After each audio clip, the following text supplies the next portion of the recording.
Hi, I'm Gary Moore. This is Close as You Get.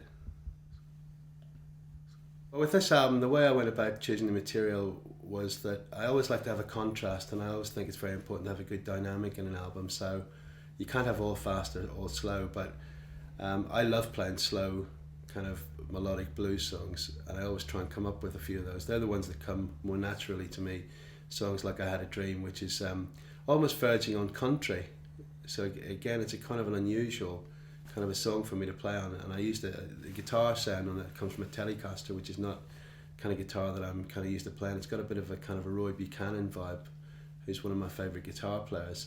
But you know, the material itself, I think you have to have light and shade. You've got to, I think you always have to start out with something powerful, and include some of those very slow, moody kind of ballads. There's a couple of normal sort of 12-bar slow blues things on it, but then there's other songs such as Evening. I had to learn a new way of singing for that. It's almost like it's like a kind of a Billie Holiday approach, where you sort of jazz kind of blues singing, where you sing way behind the beat.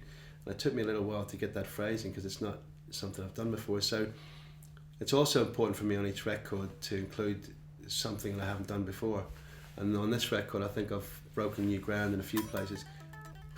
All the recording was done in 8 days, everything, and all the mixing was done in 6 days. So the whole thing only took 2 weeks, which is how it should be with an album like this, really. If you start taking longer than that, there's something wrong. I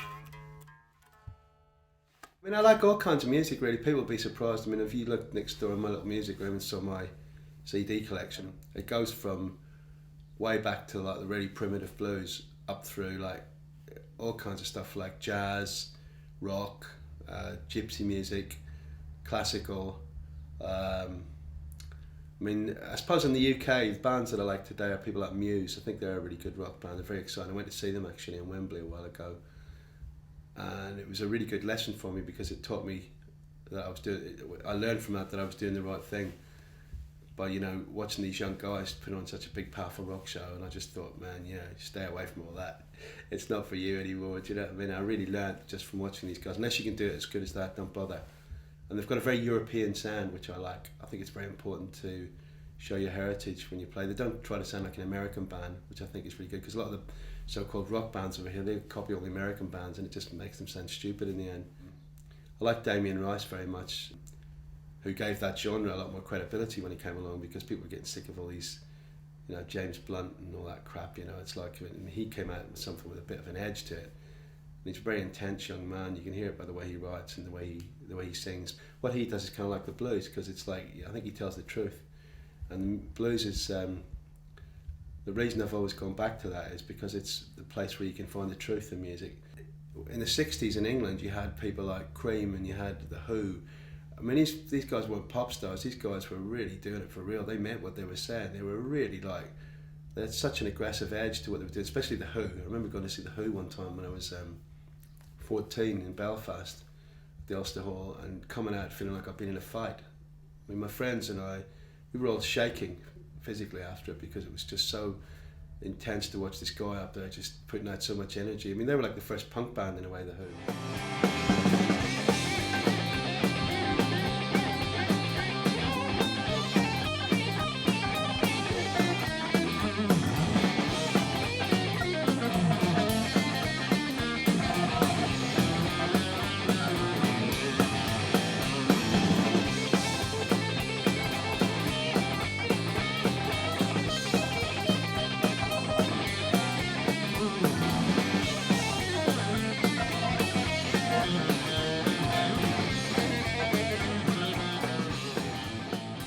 You write a song and you think, well, this has got a good melodic kind of thing to it, and it's a nice song, and it's heartfelt, and you mean it, and it's real.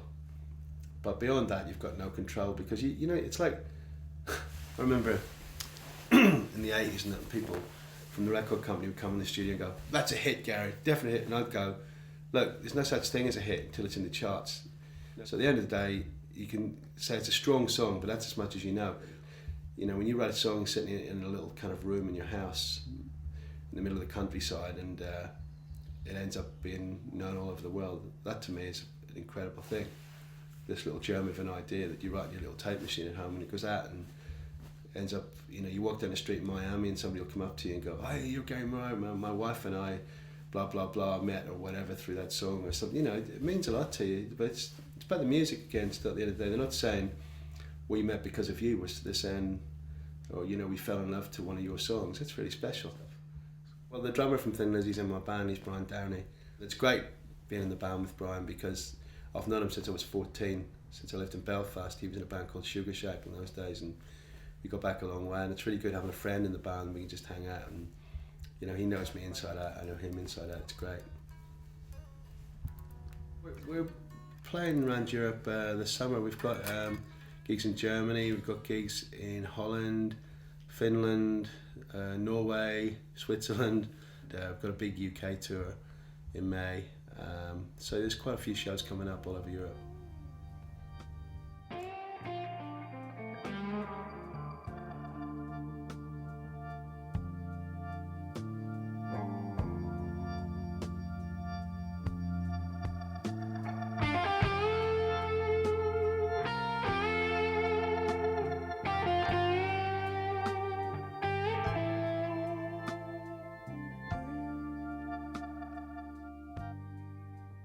I'm a lot more at home in the studio than I was many years ago. I used to find the studio a really alien concept, like trying to create passion in a laboratory or something. I used to find it was very strange, very clinical environment.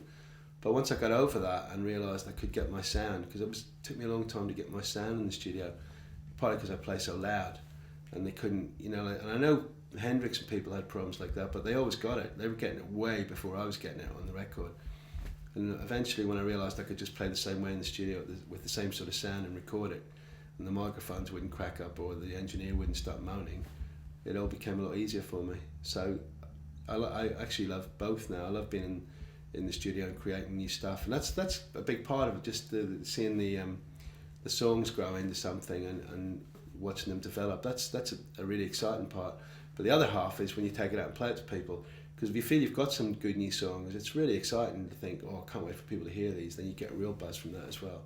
I still feel the same about music as I always did, even when I was 6 or 10 or anything. It just flows through me, music. It's just something that's always been there.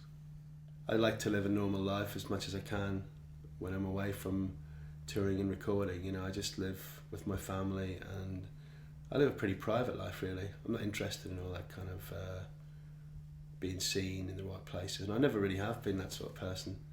You know, you get enough attention as it is. I mean, I'd rather have attention for the music than for my scintillating personality, you know, or my hairstyle.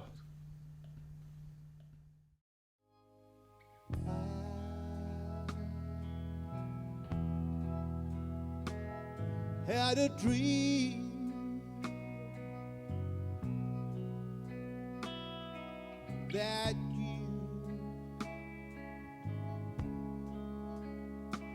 were my queen,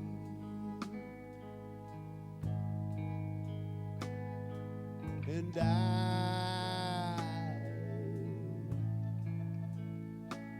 was your king.